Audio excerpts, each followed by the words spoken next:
Lily and the Lion. A merchant who had 3 daughters was once setting out upon a journey. But before he went, he asked each daughter what gift he should bring back for her. The eldest wished for pearls, the second for jewels, but the third, who was called Lily, said, "Dear father, bring me a rose." Now, it was no easy task to find a rose, for it was the middle of winter. Yet, as she was his prettiest daughter and was very fond of flowers, her father said he would try what he could do. So he kissed all 3 and bid them goodbye. And when the time came for him to go home, he had bought pearls and jewels for the 2 eldest, but he had sought everywhere in vain for the rose. And when he went into any garden and asked for such a thing, the people laughed at him and asked him whether he thought roses grew in snow. This grieved him very much, for Lily was his dearest child. And as he was journeying home, thinking what he should bring her, he came to a fine castle. And around the castle was a garden, in one half of which it seemed to be summertime, and in the other half winter. On one side, the finest flowers were in full bloom, and on the other, everything looked dreary and buried in the snow. "A lucky hit," said he, as he called to his servant, and told him to go to a beautiful bed of roses that was there, and bring him away one of the finest flowers. This done, they were riding away well pleased, when up sprang a fierce lion, and roared out, "Whoever has stolen my roses shall be eaten up alive." Then the man said, "I knew not that the garden belonged to you. Can nothing save my life?" "No," said the lion, "nothing, unless you undertake to give me whatever meets you on your return home. If you agree to this, I will give you your life, and the rose too for your daughter." But the man was unwilling to do so and said, "It may be my youngest daughter, who loves me most and always runs to meet me when I go home." Then the servant was greatly frightened and said, "It may perhaps be only a cat or a dog." And at last the man yielded with a heavy heart and took the rose, and said he would give the lion whatever should meet him first on his return. And as he came near home, it was Lily, his youngest and dearest daughter, that met him. She came running and kissed him and welcomed him home. And when she saw that he had brought her the rose, she was still more glad. But her father began to be very sorrowful and to weep, saying, "Alas, my dearest child, I have bought this flower at a high price, for I have said I would give you to a wild lion, and when he has you, he will tear you in pieces and eat you." Then he told her all that had happened, and said she should not go, let what would happen. But she comforted him and said, "Dear father, the word you have given must be kept. I will go to the lion and soothe him. Perhaps he will let me come safe home again." The next morning, she asked the way she was to go, and took leave of her father, and went forth with a bold heart into the wood. But the lion was an enchanted prince. By day, he and all his court were lions, but in the evening they took their right forms again. And when Lily came to the castle, he welcomed her so courteously that she agreed to marry him. The wedding feast was held, and they lived happily together a long time. The prince was only to be seen as soon as evening came, and then he held his court. But every morning he left his bride and went away by himself, she knew not whither, till the night came again. After some time he said to her, "Tomorrow there will be a great feast in your father's house, for your eldest sister is to be married. And if you wish to go and visit her, my lions shall lead you thither." Then she rejoiced much at the thoughts of seeing her father once more, and set out with the lions. And everyone was overjoyed to see her, for they had thought her dead long since. But she told them how happy she was, and stayed till the feast was over, and then went back to the wood. Her second sister was soon after married, and when Lily was asked to go to the wedding, she said to the prince, "I will not go alone this time. You must go with me."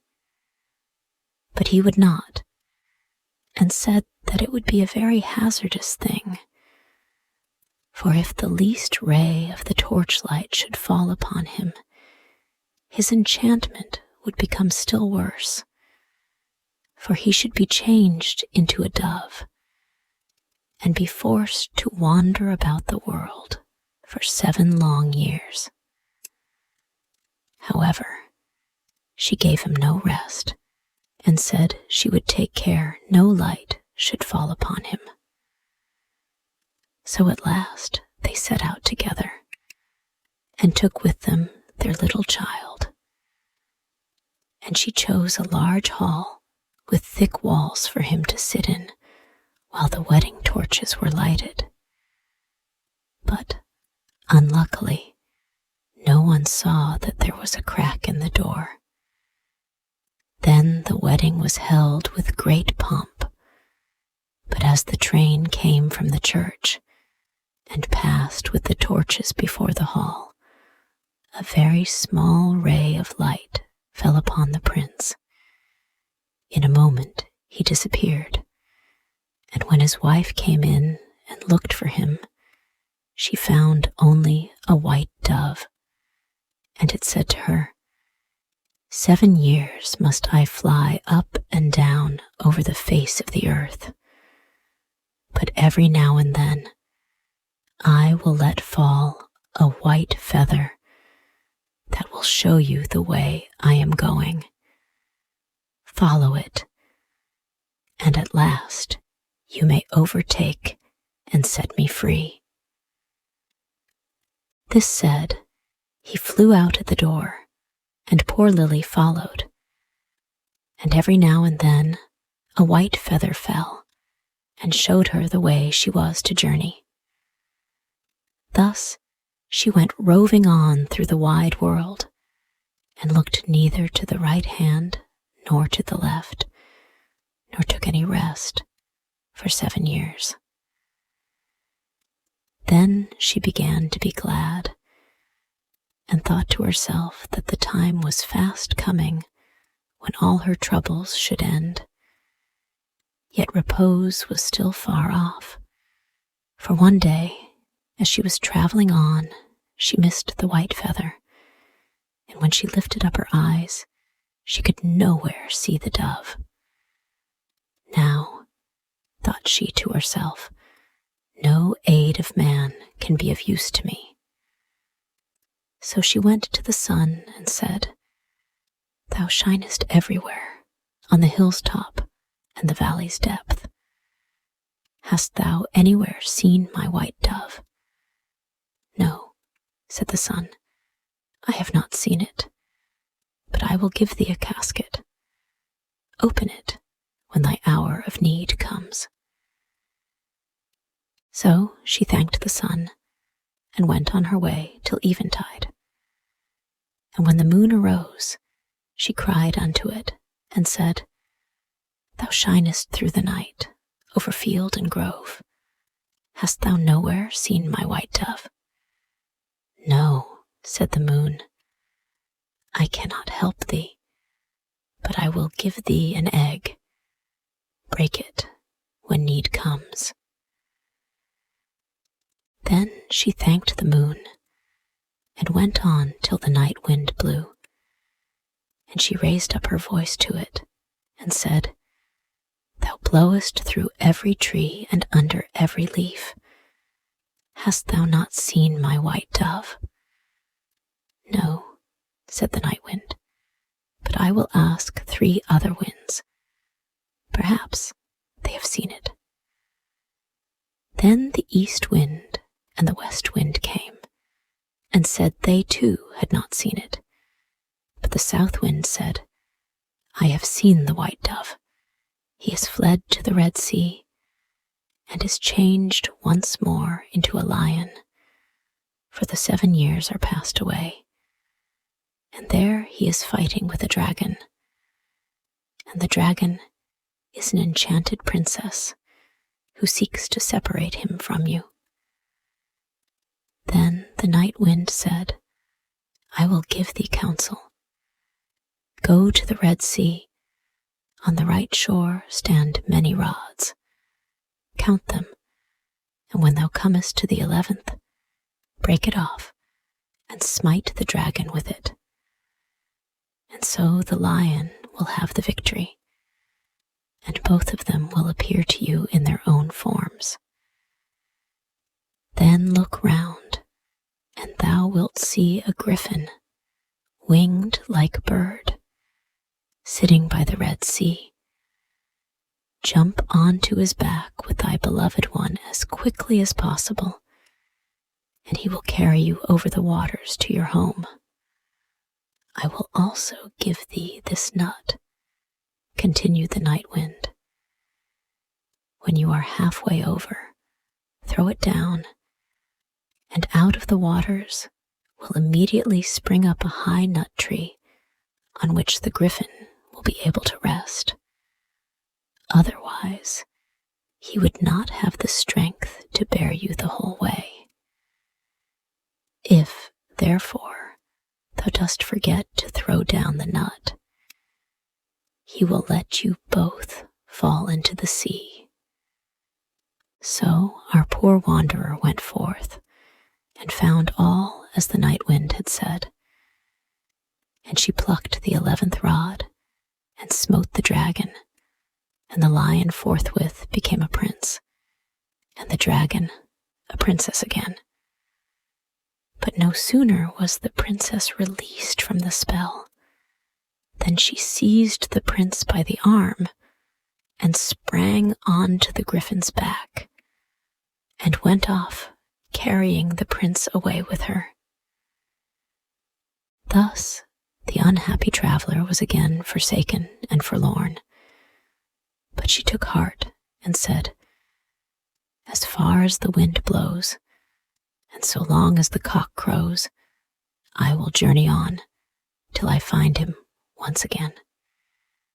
She went on for a long, long way, till at length she came to the castle whither the princess had carried the prince, and there was a feast got ready, and she heard that the wedding was about to be held. Heaven aid me now, said she, and she took the casket that the sun had given her, and found that within it lay a dress as dazzling as the sun itself. So she put it on, and went into the palace, and all the people gazed upon her. And the dress pleased the bride so much that she asked whether it was to be sold. Not for gold and silver, said she, but for flesh and blood. The princess asked what she meant, and she said, "Let me speak with the bridegroom this night in his chamber, and I will give thee the dress." At last the princess agreed, but she told her chamberlain to give the prince a sleeping draught, that he might not hear or see her. When evening came, and the prince had fallen asleep, she was led into his chamber, and she sat herself down at his feet and said, "I have followed thee 7 years. I have been to the sun, the moon, and the night wind to seek thee, and at last I have helped thee to overcome the dragon. Wilt thou then forget me quite?" But the prince all the time slept so soundly that her voice only passed over him and seemed like the whistling of the wind among the fir trees. Then poor Lily was led away and forced to give up the golden dress, and when she saw that there was no help for her, she went out into a meadow and sat herself down and wept. But as she sat, she bethought herself of the egg that the moon had given her, and when she broke it, there ran out a hen and 12 chickens of pure gold that played about, and then nestled under the old one's wings, so as to form the most beautiful sight in the world. And she rose up and drove them before her, till the bride saw them from her window, and was so pleased that she came forth and asked her if she would sell the brood, not for gold or silver, but for flesh and blood. Let me again this evening speak with the bridegroom in his chamber, and I will give thee the whole brood. Then the princess thought to betray her as before, and agreed to what she asked. But when the prince went to his chamber, he asked the chamberlain why the wind had whistled so in the night. And the chamberlain told him all, how he had given him a sleeping draught, and how a poor maiden had come and spoken to him in his chamber, and was to come again that night. Then the prince took care to throw away the sleeping draught, and when Lily came and began again to tell him what woes had befallen her, and how faithful and true to him she had been, he knew his beloved wife's voice, and sprang up and said, "You have awakened me as from a dream, for the strange princess had thrown a spell around me, so that I had altogether forgotten you. But heaven hath sent you to me in a lucky hour." And they stole away out of the palace by night, unawares, and seated themselves on the griffin, who flew back with them over the Red Sea. When they were halfway across Lily, let the nut fall into the water, and immediately a large nut tree arose from the sea, whereon the griffin rested for a while, and then carried them safely home.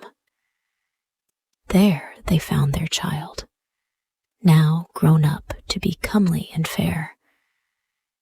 And after all their troubles, they lived happily together to the end of their days.